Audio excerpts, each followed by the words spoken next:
This is GerotheHero, and this is my review of 3 Gatsu New Lion Episode 9.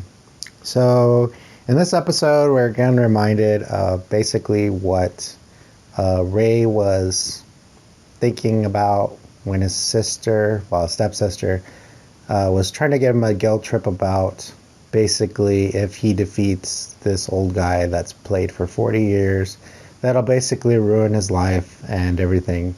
So in the back of his mind, he's worrying about that. But when he actually gets to the shoji hall, he sees his challenger basically trying to pray and stuff, and he sounds like he doesn't really want to win. He just basically wants to go home. At least that's what it sounds like. And there's like a big lead up because he just kind of like stumbles in there and he looks like he doesn't want to play. And when they actually do play, it seems like his strategies are all over the place. Like Ray can't even read what he wants to do. He like does this kind of defensive plan and then he switches to like an attack plan, and like Ray's just like really confused about what he's trying to do. But eventually he kind of shows that he's worried about one move he makes, and then Ray defeats him. And you can tell that, you know, he gets kind of like frustrated that he lost, and Ray tries to kind of leave right away and not bump into him, but he manages to bump into him again. And what happens is that Soichi basically gets so startled that he falls over, and he starts blaming Ray for that. He basically gets injured, and he basically blames Ray that he almost killed him, but then like Ray's trying to say, well, okay, let's go to the hospital, and he's like, no, don't take me to the hospital, like big ol' freak out. And like it's funny because in the end he basically makes Ray treat him out to like the most expensive restaurant, and also makes him get drinks and all this stuff to the point where he basically gets drunk. And it's just funny because Ray doesn't know how to deal with a drunk person, and this old guy basically goes off on a tangent about the history of his town and all the historical facts and just goes on and on and on. And then just, you know, he's too drunk to like go anywhere. And he makes Ray basically spend all his money, and he still wants to try to go drinking more. And what happens is that, you know, that doesn't happen. He just gets too drunk, and they just like walk off together. And what we find out is that Soichi basically didn't want to lose, even though it kind of sounded like he did. He knew that basically Ray was going to be his downfall at one point.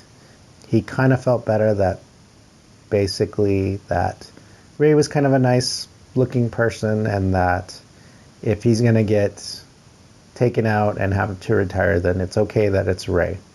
But then at one point during the match, he just did not want to lose. And he tried everything he could, and he just, you know, you could tell he was feeling really bad about it. He even cries in front of Ray, and he tries to comfort him and, you know, asks him if he actually likes playing Soji, because, you know, he has that problem that he doesn't really like playing Soji. Ray doesn't like it at all. But for Soichi, who's playing for 40 years, he basically explains that he loves it when he wins, but he also feels so depressed when he does lose. And when he saw someone like him that's like a prodigy at middle school, that he's like super bright, but at the same time it's kind of annoying because that's been his whole life, and to have to deal with a natural like himself, it's just kind of overwhelming. And it's funny because he also didn't want to lose because of a petty reason, that now he can't devote everything to Soji and make that excuse when he's around the house, because he wants to avoid doing chores and taking care of his grandson. And Ray's kind of funny because he like chastises him and tells him, you know what, you do need to learn how to do chores and help your family. That's more important, which is kind of funny coming from Ray. But we'll have to see what happens with this. He at one point calls his stepsister, and I think the stepsister kind of wanted to hear him like complain about that, and thought that Soji was going to retire and all that stuff. And he basically tells her that no, he's not going to retire. And I think, to be honest, I think the stepsister wants to feel needed by Ray. She doesn't say it directly, but it kind of is implied. We'll have to see what becomes of that. If it's really that she misses him, even though they had that problem. At one point, it's kind of funny because Soichi was talking about a bunch of different things. He talks about his stepfather, Ray's stepfather, that he is a really good player, but he has no personality. So you can tell that kind of Ray got that as well. And then he talks about his stepsister, that she is a really strong personality and very beautiful, but he thinks that when she grows up, she's going to be a very venomous person. And unluckily, he doesn't know that she's already to that point, just on the way she acted in the last episode.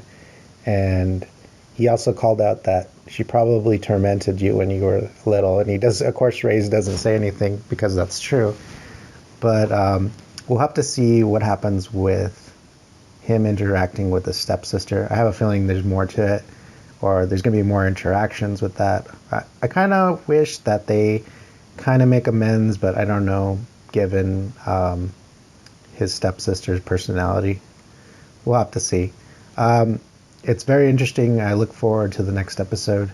I think this show is set up for 30 some episodes. So even though they got delayed, we're still going to probably see it in the next season. It'll probably just keep continuing, I'm guessing. So we'll have to see how Ray and everybody else that is he's interacting develops.